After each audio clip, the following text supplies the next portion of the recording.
So hello students, welcome to the second class of computer knowledge of Abhyas series, and in this particular class we'll be covering data processing.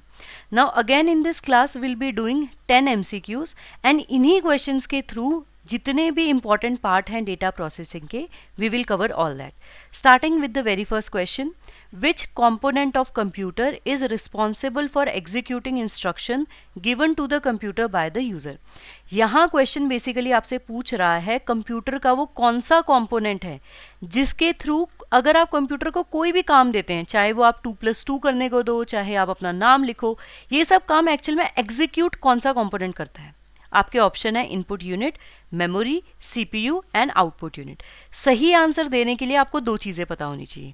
First of all आपको पता होना चाहिए what are the different component of computer. Computer में कौन कौन से components होते हैं. सेकंड, उन कंपोनेंट्स का काम क्या होता है. So if you know that and you have given the answer option number C, that is absolutely correct. अगर नहीं पता है तो देखो सबसे पहले हम कंपोनेंट डिस्कस करेंगे क्योंकि कंपोनेंट के बाद ही हम डेटा प्रोसेसिंग पे पहुंच सकते हैं, राइट? तो अगर हम कंपोनेंट की बात करें और वो क्या काम करते हैं इनकी बात करें तो कंप्यूटर में basically we have 4 component. We have input unit, we have CPU that is central processing unit, we have output unit and we have memory unit. Input unit में क्या आते हैं? आपकी इनपुट डिवाइसेस जैसे माउस, कीबोर्ड, माइक्रोफोन जो कि मैं use कर रही हूँ, राइट? और उसके बाद हम बात करें सीपीयू की. सीपीयू है सेंट्रल प्रोसेसिंग यूनिट, ये प्रोसेसिंग का काम करती हैं. इसमें आपकी 3 चीज़ें आती हैं: control unit that is CU, ALU arithmetic logic unit and internal memory जिसमें आपके रजिस्टर्स आते हैं. Then we have output unit. Output unit में क्या आते हैं? आपके आउटपुट हार्डवेयर जैसे कि मॉनिटर, प्रिंटर, स्पीकर, ये सब चीज़ें. Then we have memory unit जिसमें आपकी मेन मेमोरी आती है एंड सेकेंडरी मेमोरी आती है. इनपुट यूनिट का काम क्या होता है? देखो, it basically accept the instruction. अगर आप कंप्यूटर को कोई भी काम करने को बोल रहे हो तो आप किस लैंग्वेज में बोलोगे? इंग्लिश में बोलोगे. तो आपकी जो भी कमांड है उसको एक्सेप्ट करना एंड उसको कंप्यूटर लैंग्वेज में कन्वर्ट करना, ये 2 काम करता है आपका इनपुट यूनिट. उसके बाद ये काम जाता है सीपीयू के पास, जहाँ पे सीपीयू सबसे पहले आपकी कमांड को पढ़ता है, समझता है, देन डिसाइड करता है कि इसको कहाँ ट्रांसफ़र करना है, राइट? उसके बाद एक्चुअल में काम को करना, चाहे आपने 2+2 बोला हुआ है, चाहे आपने अपना नाम लिखने को बोला है, चाहे आप पीपीटी बना रहे हो, इन सब काम को करना, एग्जीक्यूशन इनका सीपीयू ही करता है. एंड यही आपका क्वेश्चन भी था. देन डिवाइसेस कंट्रोल करना. कौन सी डिवाइसेस कंट्रोल करना? सभी हार्डवेयर जितने भी आपके लग रहे हैं इन सबको कंट्रोल करता है आपका CPU. Then we have output unit. यहाँ पे क्या होता है? जो भी आपके कंप्यूटर ने रिजल्ट जनरेट किया है आपके डेटा देने के बाद, जिसको इंफॉर्मेशन बोलते हैं, उसको आप तक पहुंचाने का काम करता है आउटपुट यूनिट. अब क्योंकि जो रिजल्ट जनरेट हुआ होगा वो मशीन लैंग्वेज में होगा या बाइनरी कोड 0 1 1 1 0 0 0 इसमें होगा, तो इसको आपकी जिस लैंग्वेज में आप समझो, जैसे इंग्लिश में, स्पेनिश में, तमिल में, हिंदी में, इसमें कन्वर्ट करने का काम भी आउटपुट यूनिट करती है. एंड आपको रिजल्ट शो करना, चाहे वो मॉनिटर के थ्रू स्क्रीन पे हो या फिर प्रिंटर के थ्रू एक पेपर पे हो, ये काम भी आपका आउटपुट यूनिट करती है. तो फंक्शन आपने बड़े ध्यान से पढ़ने हैं. लास्टली अगर मेमोरी यूनिट की बात करें, यहाँ पे क्या होता है? जो भी आपने रिजल्ट जनरेट किए हैं इसको स्टोर करना, चाहे वो मेन मेमोरी करे टेम्पररी बेसिस पे या आपकी सेकेंडरी मेमोरी करे परमानेंट बेसिस पे, ये काम आपका करता है आपकी मेमोरी यूनिट. अब ये जो इंटरनल मेमोरी बीच में आप देख रहे हो, देखो ये होती पार्ट है सीपीयू का, but it's a type of memory. Okay, अब सेकेंड क्वेश्चन की तरफ चलते हैं एंड थोड़ा सा इन डिटेल समझते हैं कि अगर हम प्रोसेसिंग की बात कर रहे हैं तो इसमें कौन सा पार्ट इन्वॉल्व होता है. तो सेकेंड क्वेश्चन आपसे पूछ रहा है, which part of computer does addition, subtraction, multiplication, division, bit shifting and comparison operation? Option है ALU, memory unit, control unit and DDS. Basically आपसे पूछा जा रहा है जो आपके मैथमेटिकल ऑपरेशंस होते हैं, इसके अलावा बिट शिफ्टिंग होती है, इसको कौन करता है? तो देखो, I have already told you, जितना भी एग्जीक्यूशन और काम को एक्चुअल में करना होता है वो आपका सीपीयू करता है. बट यहाँ ऑप्शन में सीपीयू है ही नहीं, राइट? तो सीपीयू ऑप्शन में नहीं है तो क्या सही आंसर होगा? सीपीयू में पार्ट्स बताए थे मैंने आपको, तो बी एंड डी ऑप्शंस को आप डिस्कार्ड कर सकते हो. क्यों? क्योंकि मेमोरी या डीडीएस आपका सीपीयू का पार्ट नहीं है. ALU एंड कंट्रोल यूनिट है। अब ALU एंड कंट्रोल यूनिट में से if you have given the answer कि A सही है तो दैट इज एब्सोल्युटली करेक्ट, नहीं दिया है तो डोंट वरी, इसको भी हम डिस्कस करते हैं। तो देखो, जब हम बात करते हैं CPU, central processing unit, data processing के लिए जो एक्चुअली रिस्पॉन्सिबल है, उसमें हमारे 2 पार्ट होते हैं, वैसे 3 पार्ट होते हैं बट 2 पे हम अभी फोकस करेंगे। तो सबसे पहले अर्थमेटिक लॉजिक यूनिट ALU है। ये क्या करती है, आपके जितने भी अर्थमेटिक एंड लॉजिकल ऑपरेशन, सबसे पहले तो उनको करती है। अर्थमेटिक ऑपरेशन क्या होते हैं, mathematical operation, plus minus into divide, इस तरह के ऑपरेशन। देन आपके लॉजिकल ऑपरेशन। अब लॉजिकल ऑपरेशन में कुछ कंफ्यूज हो सकते हो आप, तो लॉजिकल ऑपरेशन में देखो आपके एंड, नॉट, और ऐसे ऑपरेशन आते हैं। आपको लेमन टर्म में बताती हूँ। लॉजिकल ऑपरेशन बेसिकली कंडीशंस पे डिपेंडेंट होते हैं, ठीक है। जैसे कि मैंने आपको एक कंडीशन दी कि मैं छाता तभी ले जाऊंगी जब कंडीशन 1 बाहर बारिश हो रही है, कंडीशन 2 मुझे स्कूल जाना है। तो अगर कंडीशन 1 एंड कंडीशन 2 दोनों का आंसर यस है तभी रिजल्ट भी यस आएगा। अदरवाइज अगर बारिश नहीं हो रही है, मैं छाता नहीं ले जाऊंगी, रिजल्ट नो हो जाएगा। या फिर बारिश हो रही है लेकिन मुझे स्कूल नहीं जाना, आज संडे है, तो भी आंसर नो हो जाएगा। तो ये लेमन टर्म में ऐसी अलग अलग कंडीशन हो सकती है कि अगर कंडीशन A या B में से कोई भी सही है तो भी आंसर यस होगा, या फिर कंडीशन A भी सही है, B भी सही है, तभी आंसर नो होगा। तो ऐसे करके वेरियस कंडीशन हो सकती है। तो ये आपके एंड, नॉट और जोर के थ्रू रिप्रेजेंट होते हैं। Alright, then bit shifting.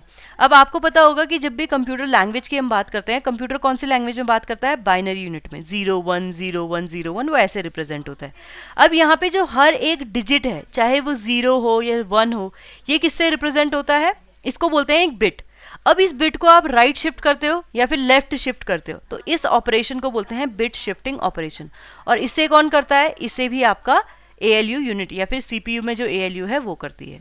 Then we have comparison operation. Comparison operation में हम बात करते हैं RHS एंड LHS की, right hand side and left hand side की। अब इनके बीच में रिलेशन कैसा है, क्या दोनों इक्वल हैं, राइट हैंड साइड ग्रेटर है, लेफ्ट हैंड साइड ग्रेटर है, राइट हैंड साइड जो है स्मॉलर है, तो इन सबको बोलते हैं कंपैरिजन ऑपरेशन। ये भी कौन करता है, आपकी ALU करती है। उसके बाद हमारी CU आ जाती है। इसका भी देखो नाम से पता चल रहा है, कंट्रोल यूनिट। किसको कंट्रोल करती है, जितनी भी आपकी इनपुट या आउटपुट डिवाइसेस हैं। इसके अलावा जो आपका CPU है, CPU में क्या आता है, ALU आते हैं, रजिस्टर्स आते हैं, इन सबको भी कंट्रोल करती है आपकी कंट्रोल यूनिट। तो आई होप यहाँ पे आपको अर्थमेटिक लॉजिक यूनिट, इसकी फुल फॉर्म और इसके फंक्शन क्या होते हैं वो क्लियर हो गए होंगे, एंड ऐसे ही आपको CU के फंक्शन भी क्लियर हो गए होंगे। अब इसके अलावा जो मेमोरी की बात कर रहे हैं, जो इसमें CPU में होती है रजिस्टर मेमोरी, उससे रिलेटेड आपको एक क्वेश्चन शो कर देती हूँ। Which of the following type of memory is the fastest memory in the memory hierarchy. Option है register, cache, main memory, secondary memory. अब देखो ये ऑल टाइप ऑफ मेमोरी है, रजिस्टर, कैश, ये सब मेमोरीज हैं, बट यहाँ पे आपको बताना है फास्टेस्ट कौन सी होगी। तो अगर आपको सीधा पता है कि आंसर सही है, कि ऑप्शन ए सही है, तो वेल एंड गुड। अगर नहीं पता है तो आपने लॉजिक क्या लगाना है यहाँ पे। देखो कंप्यूटर में कौन सी यूनिट जो है सबसे ज्यादा काम कर रही है, आंसर है आपका CPU सबसे ज्यादा काम कर रही है, राइट। क्योंकि आपका इनपुट यूनिट क्या कर रही है, सिर्फ आपसे इनपुट ले रही है। आउटपुट क्या कर रही है, कंप्यूटर से आउटपुट लेके आपको दे रही है। मेमोरी यूनिट क्या कर रही है, सिर्फ सेव कर रही है। लेकिन CPU काम को एग्जीक्यूट कर रही है, डिवाइसेस को कंट्रोल कर रही हैं, डेटा ट्रांसफर कहाँ करना है इसका ध्यान रख रही हैं। इसीलिए CPU अगर आपका फास्ट है तो आपका कंप्यूटर भी फास्ट होगा। अब CPU को फास्ट करने के लिए उसके लिंक्ड मेमोरी भी फास्ट होनी चाहिए। तो सबसे फास्ट मेमोरी कौन सी होती है, रजिस्टर होती है। Okay, so I hope option A आपको समझ में आ गया हो। डोंट वरी, जितनी बाकी मेमोरी है, इनफैक्ट रजिस्टर को भी हम इन डिटेल डिस्कस करेंगे नेक्स्ट लेक्चर में, जहाँ पे हम मेमोरी पार्ट को ही, टॉपिक को ही कवर करेंगे। Alright, now moving toward the next question. In the context of data processing, decoding play a crucial role in output stage. Which of the following best describe the process of decoding? यहाँ पे देखो simply आपसे पूछा जा रहा है, जब हम डेटा प्रोसेसिंग की बात करते हैं इसमें वेरियस स्टेजेस होती हैं, तो उसकी जो आउटपुट स्टेज है उसमें जब हम डिकोडिंग वर्ड यूज कर रहे हैं तो उससे हमारा क्या मतलब है। Option A, converting high level programming code into machine language. Option B, transforming encrypted data back into its original form using a key. Option C, interpreting and converting received signal into comprehensible format for the receiver. Option D, compressing digital signal for efficient transmission over network. देखो जब हम output stage की बात करते हैं, अगर आपको stage नहीं भी पता, आपको पता है कि आउटपुट यूनिट जहां पे इन्वॉल्व होती है वहां काम क्या होता है, वही काम वो करते भी हैं, राइट। तो यहाँ पे आपको बताना है कि जो डी कोडिंग होती है वो क्या कर सकती है। आउटपुट यूनिट में बेसिकली रिजल्ट जनरेट होता है एंड रिजल्ट आपको शो होता है कन्वर्जन की बात। तो इसमें high level programming code, machine language की तो हम बात नहीं करते हैं, तो ऑप्शन ए को आप डिस्कार्ड करते हो। ऐसे ही डी की अगर हम बात करें तो यहाँ हम ट्रांसमिशन की बात करते ही नहीं है, तो ऑप्शन डी को भी आप डिस्कार्ड कर दो। ऑप्शन बी और सी जो आपके पास ऑप्शन बचते हैं, देखो ये दोनों कंफ्यूजिंग हो सकते हैं, लेकिन आपने ये ध्यान रखना है कि ऑप्शन बी की जब हम बात करें यहाँ पे एक की चाहिए होती है। मैं आपको इन डिटेल समझा देती हूँ। ऑप्शन बी में देखो हम क्या बात कर रहे हैं कि जो हमारा डेटा है उसको इनक्रिप्ट किया गया है। अब इनक्रिप्शन के अलग अलग तरीके होते हैं, ओके। इनक्रिप्ट हम क्यों करते हैं, ताकि डेटा को अगर हम एक नेटवर्क में घुमाएं तो उसमें कोई भी, पहली बात तो डेटा लॉस नहीं होना चाहिए, और डेटा जो होना चाहिए वो सेफली एंड एफिशिएंटली कन्वर्ट हो जाना चाहिए कहीं पे भी, ओके। तो इसीलिए हमें क्या चाहिए होता है, जब हम डेटा को डीक्रिप्ट करेंगे, दैट मीन्स डेटा को वापस उसके ओरिजिनल फॉर्म में लाएंगे। यहाँ पे क्या हो रहा है, आपका डेटा जो रिजल्ट जो ऑलरेडी कन्वर्टेड है, रिजल्ट को बस आप कम्युनिकेट करने के लिए एक फॉर्म में कन्वर्ट कर रहे हो और एक की मदद से उसको ओरिजिनल फॉर्म में लेके आ रहे हो, तो इसको डीक्रिप्शन बोलते हैं। जब डेटा आपने इनक्रिप्ट किया वो इनक्रिप्शन है, ओके। वहीं पे अगर हम बात करें डी कोडिंग की, ये एक ब्रॉड टर्म है। यहाँ पे आपको जो भी डेटा या जो भी सिग्नल जो भी रिसीव हो रखा है उसको क्या कर रहे हो, यूजर फ्रेंडली। जैसे अगर आप कंप्यूटर को बोले कि ठीक है मैं आपको जो इंस्ट्रक्शन दे रहा हूँ मैं इंग्लिश में हूँ, लेकिन मैं चाह रहा हूँ जो मेरा रिजल्ट हो वो स्पेनिश में हो, तो क्या कंप्यूटर ऐसा कर सकता है? ऑफकोर्स ऐसा कर सकता है, ऑल राइट। तो इसी की वजह से जो आपका ऑप्शन सी होगा वो रिप्रेजेंट करता है डी कोडिंग को, ऑप्शन बी जो है वो डीक्रिप्शन को रिप्रेजेंट कर रहा है। अब यही बात करते हैं डेटा प्रोसेसिंग साइकिल की। तो देखो ये साइकिल ऑल दो एग्जाम पॉइंट ऑफ व्यू से इंपॉर्टेंट है, बट आपको स्टेजेस नहीं रटनी है। आपने यहाँ पे जो टर्मिनोलॉजीज स्टेजेस के अंदर यूज हो रही है उनको याद करना है। तो सबसे पहले हमारा है डेटा कलेक्शन, जो इनपुट स्टेज में है। यहाँ पे बेसिकली लेट से एग्जाम्पल देती हूँ मैं आपको बोल रखा है कि एक एरिया की पॉपुलेशन काउंट करनी है, तो आप क्या करोगे, घर घर जाओगे, लोगों के नंबर नोट करोगे, तो इसको कहते हैं डेटा कलेक्शन। अब आप डेटा कैप्चर करोगे कैसे, with the help of a pen and a paper, जहाँ पे आप लिखोगे कि हाउस नंबर फर्स्ट में इतने लोग हैं, सेकंड में इतने लोग हैं, ये डेटा कैप्चर हो गया। Then encoding, it is opposite of decoding. यहाँ पे आप क्या कर रहे हो, इन कोडिंग में बेसिकली आप कन्वर्ट कर रहे हो जो भी इंफॉर्मेशन आपको मिल रखी है ऐसी फॉर्म में जिसको आपको कंप्यूटर समझ सके, तो that is encoding. Then data transmission basically आपको जो भी डेटा मिला है आप अपने कंप्यूटर को फीड कर रहे हो। अब ये जो डेटा कम्युनिकेशन की स्टेज है ये कंडीशनल है। देखो ये डेटा कम्युनिकेशन कब आता है, जब आप यहाँ पे हो और आपने लेट्स से डेटा फीड करना है न्यू दिल्ली के कंप्यूटर में, तो उस केस में आप डेटा को कम्युनिकेट करोगे यहाँ से न्यू दिल्ली तक, यहाँ से डेटा दिल्ली तक भेजोगे, वो डेटा कम्युनिकेशन है। अदरवाइज यहीं पे आपके पास कंप्यूटर है तो डेटा कम्युनिकेशन की स्टेज नहीं आएगी। Then we have processing stage. Processing stage में बेसिकली आपके दो काम होते हैं, इंस्ट्रक्शन एक तो जो भी आपको मिले हैं वो परफॉर्म होते हैं, सेकंड जो भी आपका रॉ डेटा है, जैसे 2+2 आपने पूछा है कंप्यूटर से, वो रिजल्ट में कन्वर्ट होता है। ये काम कौन कर रहा है, सीपीयू कर रहा है, ठीक है। तो 2+2 में 4 आपको मिलता है। Then we have output stage. Output stage में आता है आपका डिकोडिंग, जिसको हम ऑलरेडी डिस्कस कर चुके हैं। जो भी रिजल्ट आपका कन्वर्ट मिल रखा है आपको, चाहे वो मशीन लैंग्वेज फॉर्म में, इनकोडेड फॉर्म में है, उसको वापस डिकोड करके यूजर फ्रेंडली फॉर्मेट में लाके आपके सामने रिप्रेजेंट करना, ऑल राइट। देन जो भी डेटा आपको मिल रखा है वो आपको आपकी आउटपुट डिवाइस शो करेगी, चाहे वो पेपर के थ्रू हो कि प्रिंटर में आपने रिजल्ट निकाल लिया, या स्क्रीन पे आपने मॉनिटर के थ्रू देख लिया। Then we have storage stage. Storage stage में क्या होता है, बेसिकली आप डेटा स्टोर करते हो अभी के यूज़ के लिए, फ्यूचर के यूज़ के लिए, एंड लेट्स से आपने यूपीएससी ईपीएफओ के नोट्स बना लिए। अब आपको क्या चाहिए कि मैं 1 साल बाद या जब भी एग्जाम आने वाला है, दिसंबर में, आपका जनवरी में, जब भी एग्जाम है, आपने उन नोट को दोबारा ओपन करना है, तो आप क्या कर रहे हो, डेटा को रिट्रीव कर रहे हो। तो ये टर्मिनोलॉजी आपने समझनी है, ऐसे याद करने की जरूरत नहीं है, क्योंकि ऐसा आपको ऐसे कोई नहीं बोलेगा कि इनपुट स्टेज, प्रोसेसिंग स्टेज ये सब लिखो, बट येस जो टर्मिनोलॉजी है, इनकोडिंग, डीकोडिंग, रिट्रीवल, ये सब आपसे पूछा जा सकता है। Moving toward the next question, Which of the following correctly pairs the type of data processing with its description? देखो अब डेटा प्रोसेसिंग की जब हम बात करें, ये अलग अलग टाइप्स की होती है, तो आपको बेसिकली यहाँ बताना है कि जितने भी आपको ऑप्शन दे रखे हैं 1 2 3 4, इनमें से कौन सा सही मैच है। तो batch processing, data is collected over time and processed at once. Real time processing, data is processed immediately as it is entered और received. Then distributed processing, a single central system handle all data processing tasks. Then option number fourth, online processing, data is processed interactively with continuous input and output.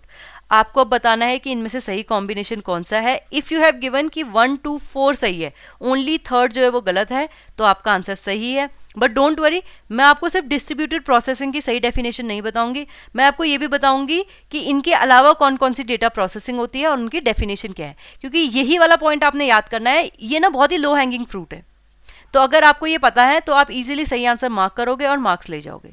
तो सबसे पहले बात करते हैं type of data processing की, जिसमें हम discuss करेंगे मैनुअल डेटा प्रोसेसिंग.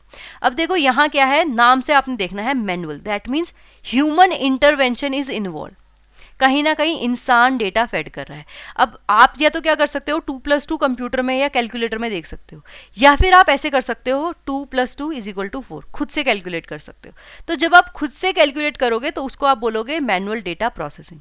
अब इसमें ड्रॉबैक्स क्या है, देखो अगर 2+2 तो आप इजीली बता दोगे 4, लेकिन ऐसे ही कहीं thousands of millions of calculation करनी हो तो वहां पे बहुत प्रोबेबिलिटी बढ़ जाती है ह्यूमन एरर की. तो इसीलिए मैनुअल डेटा प्रोसेसिंग में एरर हाईएस्ट होता है. और इसी से आपका क्वेश्चन भी बन सकता है कि बताओ which type of data processing have highest chance of error making. तो आपका आंसर होना चाहिए मैनुअल डेटा प्रोसेसिंग. इसी के ऑपोजिट है इलेक्ट्रॉनिक डेटा प्रोसेसिंग. यहाँ पे क्या है, ह्यूमन इंटरवेंशन को हम रिप्लेस कर रहे हैं किसी ना किसी इलेक्ट्रॉनिक डिवाइस से, चाहे वो आपका मोबाइल हो, चाहे वो आपका कंप्यूटर हो, चाहे वो आपका कैलकुलेटर हो. All right, next we have is online processing. अब ऑनलाइन प्रोसेसिंग में क्या हो रहा है, हमारा जो भी हम डेटा स्टोर कर रहे हैं या डेटा फेड कर रहे हैं, जिस भी कंप्यूटर में कर रहे हैं, वो एक नेटवर्क से कनेक्टेड है. ऑल राइट, वहाँ पे हमें नेटवर्क से कनेक्टेड है का क्या मतलब है कि वहाँ पे जो मेरा कंप्यूटर है वो इंटरनेट से कनेक्टेड है, एंड वहाँ पे इन रियल टाइम, देखो कंप्यूटर में लेट से चैट जीपीटी में आप क्वेश्चन लिख रहे हो, उसी वक्त आपको आंसर मिल जा रहा है. ठीक है, तो ये हो जाती है ऑनलाइन प्रोसेसिंग. इसके अलावा इसे क्या कहते हैं, डायरेक्ट प्रोसेसिंग या फिर रैंडम एक्सेस प्रोसेसिंग. तो ये आपको इसके बाकी नाम भी पता होने चाहिए. Next we have is real time processing. Real time देखो कब होता है, जब डेटा इतनी तेज प्रोसेस हो रहा है कि मुझे लग रहा है कि जैसे ही मैंने क्वेश्चन एंटर किया आंसर आ गया. राइट, जब वो इतनी तेज हो रहा हो तो उसे कहते हैं हम real time processing. Real time जब कोई चीज़ उसी वक्त हो रही है. ऑलराइट, तो आई होप ये भी आपको समझ में आ गया हो. Then we have batch processing. Batch processing में आप क्या करते हो, आप जितनी भी आपके पास डेटा है उसके बैचेस बनाते हो. ठीक है, और जब आप प्रोसेसिंग के लिए ले जाते हो, देखो डेटा को हम प्रोसेस करके इंफॉर्मेशन बनाते हैं. डेटा कच्ची फॉर्म है, रॉ फॉर्म है, इंफॉर्मेशन पक्की फॉर्म है, फाइनल फॉर्म है. ऑलराइट, तो आप क्या करते हो, डेटा को आपने कलेक्ट किया, उसको आपने बैच बनाया, अब आप पूरे एक बैच को एक साथ प्रोसेस करते हो. तो that is the batch processing. Then we have distributed processing. Distributed क्या होता है, बांटना. तो डिस्ट्रीब्यूटेड प्रोसेसिंग में आप क्या करते हो, आपके पास 10-12 लोग हैं या 10-12 कंप्यूटर कनेक्टेड है, और आपने क्या किया, एक टास्क को छोटे छोटे पार्ट्स में डिवाइड कर लिया और आपने हर कंप्यूटर को बोल दिया कि तू ये वाला पार्ट कर, तू ये वाला पार्ट कर, तू ये वाला पार्ट कर. ओके, तो that is the distributed processing. इसके अलावा वी हैव मल्टी प्रोसेसिंग. अब मल्टी प्रोसेसिंग में देखो क्या होता है, बहुत सारे सीपीयू है, बहुत सारे सेंट्रल प्रोसेसिंग यूनिट एक ही कंप्यूटर के साथ कनेक्टेड है, एक ही टास्क को अलग अलग सीपीयू कर रहे हैं. तो ये क्या हो गया, मल्टी प्रोसेसिंग. अब ये दोनों कैसे अलग हैं, डिस्ट्रीब्यूटेड एंड मल्टी. देखो डिस्ट्रीब्यूटेड में क्या हो रहा है, पूरा का पूरा कंप्यूटर अलग अलग है, आपने टास्क को खुद डिवाइड किया है एंड उसके बाद आपने हर एक कंप्यूटर को एक एक पार्ट करने को दे दिया. मल्टी प्रोसेसिंग में आपका बाकी पार्ट सेम है, सिर्फ आपके सीपीयू अलग अलग है. आपने कंप्यूटर को कोई टास्क करने को दिया, कंप्यूटर ने ही काम को डिवाइड करके अलग अलग सीपीयू को पार्ट करने को दे दिए. Okay, then we have time sharing. Time sharing basically क्या होता है, जहां पे आपके पास एक सीपीयू एक कंप्यूटर है, एंड जैसे 9 बजे से 10 बजे तक आप उस कंप्यूटर पे काम कर रहे हो, 10 बजे से 11 बजे तक आपका फ्रेंड काम कर रहा है, 11 से 12 आपके सिबलिंग काम कर रहे हैं. तो ऐसे ही हमने क्या कर दिया, एक ही सीपीयू का यूज करके अलग अलग डेटा को हम अलग अलग टाइम पे प्रोसेस कर रहे हैं. That is the time processing. Right, अब आई होप यहाँ पे आपको सारे टाइप की डेटा प्रोसेसिंग समझ में आ गई हो. अगर आपको किसी में कोई डाउट है तो आपने मेरे से चैट बॉक्स में या कमेंट सेक्शन में पूछना है. Then we have which characteristic is not typically associated with internal bus. देखो अब ये भी प्रोसेसिंग का बहुत इंपॉर्टेंट पार्ट है. क्यों, क्योंकि डेटा प्रोसेस कहीं भी हो रहा हो, अलग अलग पार्ट्स को कनेक्ट किया जाता है. और किन से कनेक्ट किया जाता है, बस से. बस बेसिकली आप लेमन टर्म में ऐसा समझो, वायर से. ओके, तो यहाँ पे आपको बताना है कि इंटरनल बस का कौन सा टिपिकल कैरेक्टरिस्टिक नहीं है, नॉट। ओके, तो फर्स्ट ऑप्शन आपका है high speed data transfer, option B है connectivity between CPU and RAM, then presence of data address and control line, then external device communication. सबसे पहले आपको पता होना चाहिए कि इंटरनल बस होती क्या है, उसके बाद ही आप बता पाओगे कि ऑप्शन नंबर डी हमारा सही है, राइट। तो सबसे पहले चलते हैं कि हमारे बस क्या होते हैं और उनकी डेफिनेशन क्या होती है। तो देखो, सबसे पहले जब भी हम बस की बात करते हैं, हम बात कर रहे हैं कि हमारे कंप्यूटर के अलग अलग यूनिट्स जो हैं, input unit, output unit, CPU unit, इनको कनेक्ट कैसे करें। और एक बस यूजुअली आपके एक बिट डेटा को ट्रांसफर करती है। बिट क्या होता है, अगेन हमने डिस्कस कर लिया है, 0101 जो मशीन या बाइनरी लैंग्वेज है, उसमें हर एक नंबर को, यानी हर एक जीरो को, हर एक वन को एक बिट बोलते हैं। कंप्यूटर बस की मैं बात करूंगी तो यहाँ पे we have two type of buses, internal and external. नाम से पता चल रहा है इंटरनल मतलब कंप्यूटर के अंदर ये कुछ काम कर रही होगी, कंप्यूटर के अंदर अंदर, कंप्यूटर के यूनिट के बीच में अंदर अंदर ही जितने ट्रांसफर हो रहे हैं वो करती है इंटरनल बस। ये इसके अंदर आते हैं कंट्रोल बस। कंट्रोल बस क्या करती है, किसी भी आपने चीज को कंट्रोल करना है, ठीक है, चाहे आपने कंप्यूटर की इंटरनल मेमोरी, चाहे वो कंप्यूटर के मेन कंप्यूटर से इनपुट आउटपुट डिवाइसेस को कंट्रोल करना होगा, that will be control bus. Then we have address bus. Address means आपने कंप्यूटर को कोई कमांड दे दी, या आपकी डिवाइसेस कहाँ पे कनेक्टेड है, सीपीयू में, इसका एड्रेस आपको कौन भेजेगा, address bus. Then we have data bus. नाम से पता चल रहा है बस क्या करती है, ट्रांसफर करती है, किसको ट्रांसफर करती है, डेटा को। तो डेटा बस किसको ट्रांसफर कर रही है, डेटा को। इसी तरह वी हैव एक्सटर्नल बस। एक्सटर्नल बस क्या करती है, एक्सटर्नल डिवाइसेस को कनेक्ट करती है। तो आई होप यहाँ पे आपको चीजें समझ में आ गई हो। अब अगर हम क्वेश्चन की बात करेंगे तो वहां हमसे इंटरनल बस पूछा हुआ था, तो एक्सटर्नल डिवाइसेस के लिए हमारी इंटरनल बस रिस्पॉन्सिबल नहीं होती हैं। अब आपको लग रहा होगा वाह ये कितना आसान है, ये तो मैं एक बार कर लूंगा। तो चलिए मैं आपको ये बताती हूँ कि अब इसी अंडरस्टैंडिंग के बेसिस पे, क्योंकि देखो कंप्यूटर में आपको क्या चाहिए, बेसिक अंडरस्टैंडिंग एंड आपको चीजें याद होनी चाहिए। तो अब मैं आपको बताती हूँ कि अंडरस्टैंडिंग बेसिस पे इस पे कैसे क्वेश्चन आ सकते हैं, एंड आई होप आंसर आप सही देंगे। 7th क्वेश्चन आपका आपसे पूछ रहा है, what is likely consequence of failure of control bus of a computer system. आपसे पूछा गया अगर कंट्रोल बस फेल हो जाता है तो उसका कॉन्सिक्वेंस क्या होने वाला है। अब आप में से ज्यादातर लोग बोलेंगे हाँ हमें तो कॉन्सिक्वेंसेस पढ़ाए नहीं गए हैं, बट अगर आपको पता है कि कंट्रोल बस क्या करती है तो फेलियर पे वो काम नहीं होगा, राइट। तो आपने बताना है क्या ग्राफिकल इंटरफेस लॉस हो जाएगा, क्या इनकरेक्ट डेटा फेच होगा, एग्जीक्यूशन फेल हो जाएगा, क्या हम कनेक्ट नहीं कर पाएंगे इंटरनेट से, या फिर हमारा जो हार्ड डिस्क रोटेशन है वो खराब हो जाएगा। अगर आपको पता है हमारा कंट्रोल बस क्या काम कर रहा है, again I will show you, control bus का काम पढ़िए, तो इसके बेसिस पे यू कैन इजीली से कि ऑप्शन बी डेटा फेच होना एंड एग्जीक्यूशन होना हमारा गलत हो जाएगा, क्योंकि कंट्रोल नहीं है, ना हम कंट्रोल कर पाएंगे एएलयू को, ना हम कंट्रोल कर पाएंगे जो हमारी units, input unit output unit लगी हुई हैं। ओके, सो आई होप यहाँ पे आपको समझ में आ गया हो कि पढ़ना है तो हमने किस तरीके से पढ़ना है। सिर्फ पढ़ना मुश्किल नहीं है, आपका ज्यादा इंपॉर्टेंट काम क्या है कि आपको समझना कि मैंने जो पढ़ा हुआ है उसको मैं क्वेश्चन सॉल्व करने के लिए यूटिलाइज कैसे करूं। Okay, now moving toward question number 8, which of the following component is most directly connected via internal bus in a standard computer architecture। Okay, अब ये भी बहुत इजी है, बट आपको यहाँ पे डायरेक्टली ऐसे नहीं बोला गया कि इनपुट डिवाइस आउटपुट डिवाइस, आपको यहाँ पे पार्ट के नाम दे रखे हैं, ठीक है। तो इंटरनल बस अगर कनेक्ट करेगी तो वो किनको करेगी, सीपीयू और कीबोर्ड को, सीपीयू एंड रैम को, सीपीयू एंड मॉनिटर को, या सीपीयू एंड प्रिंटर को। देखो अगर आपको इसका आंसर नहीं समझ में आ रहा, मैं आपको हिंट दे देती हूँ, keyboard, monitor and printer, these are output और एक्सटर्नल डिवाइसेस। एक्सटर्नल डिवाइसेस से हमारी इंटरनल बस डील नहीं करती है, तो करेक्ट आंसर होगा option number B, CPU and RAM. I hope till now आपको डेटा प्रोसेसिंग कितने टाइप की होती हैं, डेटा प्रोसेसिंग के लिए कौन कौन से कंपोनेंट इन्वॉल्व होते हैं, किस किस टाइप की डेटा प्रोसेसिंग होती है, उसकी वेरियस स्टेजेस क्या होती हैं, ये सब चीज़ें समझ में आ गई हैं।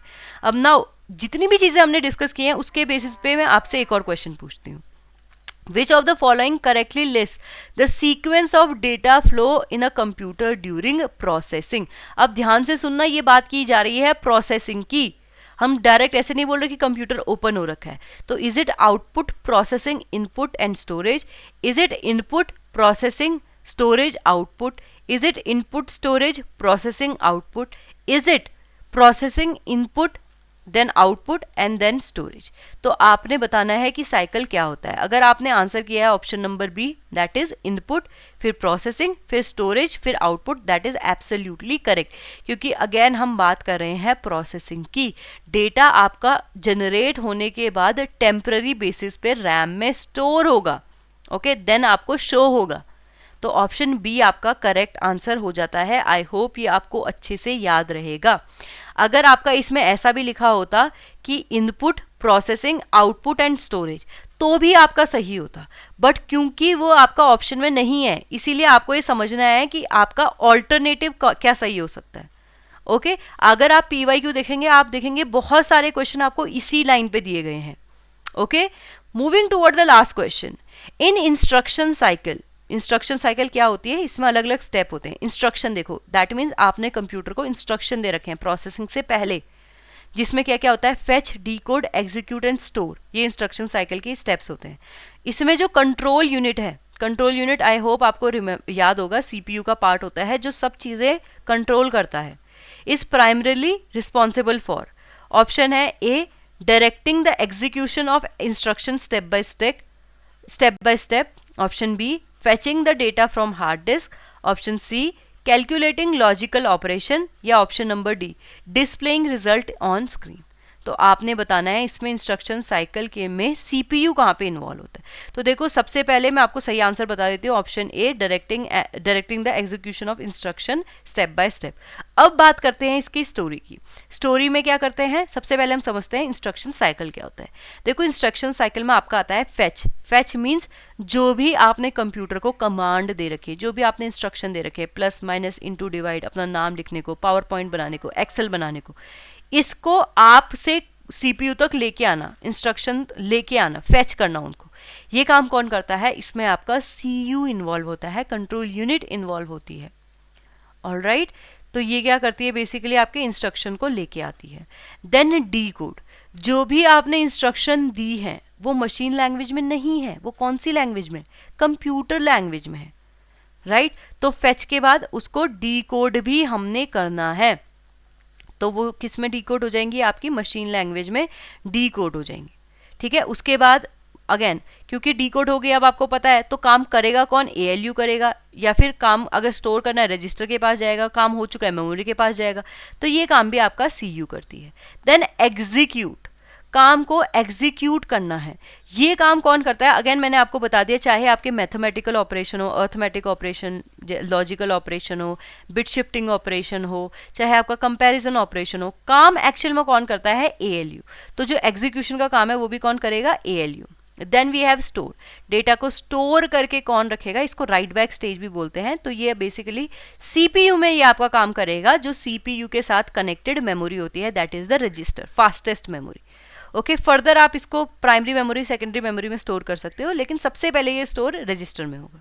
सो आई होप यहाँ पे आपको आज के टॉपिक डेटा प्रोसेसिंग से रिलेटेड जितने भी इंपॉर्टेंट पार्ट थे वो सब समझ में आ गए। हमने यहाँ पे सिर्फ डिस्कस नहीं की डेफिनेशन की, ठीक है। देखो, डेटा प्रोसेसिंग वैसे बहुत ईजी है, क्या हो रहा है, जो आपका रॉ डेटा है वो कन्वर्ट हो गया इन्फॉर्मेशन में, डेटा प्रोसेसिंग। बट उससे पहले कौन कौन से पार्ट इन्वॉल्व हैं, एक्चुअल में काम कौन कर रहा है, कौन कौन से टाइप की डेटा प्रोसेसिंग होती है, स्टेजेस क्या होती हैं, इंस्ट्रक्शन कहाँ से मिलते हैं, ये सब चीज़ें हमने डिस्कस की हैं, आपको सब कुछ समझ में आ गया हो। अगर अभी की क्लास के बाद भी आपका कोई डाउट है तो please do let me know कि क्या आपका डाउट है। I will try to answer it in the comment section. Okay, now before we move on, last चीज़ जो मैं आपको बताना चाहती हूँ, देखो, if you are preparing for UPSC, EPFO, APFC और EOAO exam 2025, EduTap is offering 3 courses. First we have the master course. Master course किसके लिए है, ये उन बच्चों के लिए है जो इस UPSC के गेम में बिल्कुल न्यू है। आपको हर कंपोनेंट APFC या EOA एग्जाम का अच्छे से प्रिपेयर करना है, तो उस केस में you can go for the master course. Then let's say you have already prepare for UPSC, आपकी जो जनरल साइंसेज है वो कवर है, आपके करंट अफेयर काफ़ी अच्छे हैं, आपको बस जो स्पेसिफिक आपके कोर्स होते हैं या जो स्पेसिफिक चैप्टर्स हैं जैसे IR वगैरह या फिर आपका सोशल सिक्योरिटी है, आपको उनमें हेल्प चाहिए, सो उसके लिए you can go for the special subject course, जो कि हमारा सेकेंड ऑप्शन है। इसके अलावा लेट्स से आपने UPSC EPFO में पहले एग्जाम दिया है या आपकी तैयारी फुल ऑन है, बस आपको टेस्ट करना है कि अब जो मेरी तैयारी है क्या वो एग्ज़ाम की नीड के को मीट कर रही है, तो उसके लिए आई वुड से आपको टेस्ट सीरीज़ के लिए जाना चाहिए, जहाँ पे आपको MCQs मिल जाते हैं जिनको आप अटेम्प्ट करके अपनी तैयारी को एनालाइज कर सकते हैं। Alright, now thank you so much. आपको मिलते हैं अगली क्लास में। हमारा अगला टॉपिक मेमोरी होगा। इसके अलावा अगर आपको कोई डाउट है प्लीज़ कनेक्ट टू अस, ये आप हमारी कॉन्टैक्ट इन्फॉर्मेशन है। एंड अगर आपको आज के लेक्चर से रिलेटेड कोई डाउट है तो वो आपने कमेंट बॉक्स में पूछना है। Thank you.